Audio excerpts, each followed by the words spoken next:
Hello friends, welcome to my channel learn English by Badsha. তো friends, আশা করি তোমরা সবাই ভালো আছো এবং সুস্থ আছো। আজকের ভিডিওতে শিখব আরও একটি অ্যাডভান্স ইংলিশ স্ট্রাকচার। দেখো, এ ধরনের বাক্যগুলি আমরা প্রায় বলে থাকি, যেমন কথা বলা বন্ধ করো, কান্না করা বন্ধ করো, পড়া বন্ধ করো। তো চলো দেখে নেওয়া যাক এ ধরনের বাক্যগুলিকে কিভাবে ইংরেজিতে বলতে হয়।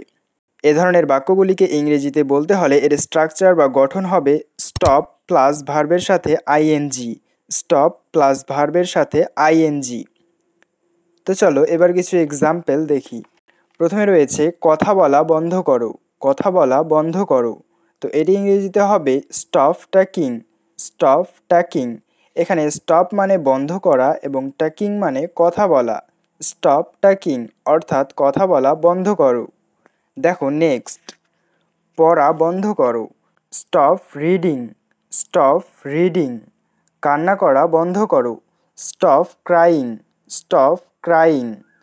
খাওয়া বন্ধ করো, স্টপ ইটিং, স্টপ ইটিং। দৌড়ানো বন্ধ করো, স্টপ রানিং, স্টপ রানিং। যাওয়া বন্ধ করো, স্টপ গোয়িং, স্টপ গোয়িং। আসা বন্ধ করো, স্টপ কামিং, স্টপ কামিং। হাসি বন্ধ করো, স্টপ লাফিং, স্টপ লাফিং। তো ফ্রেন্ডস, আজকের ভিডিওটি এখানেই শেষ করলাম। ভিডিওটি শেষ পর্যন্ত দেখার জন্য সবাইকে অসংখ্য ধন্যবাদ।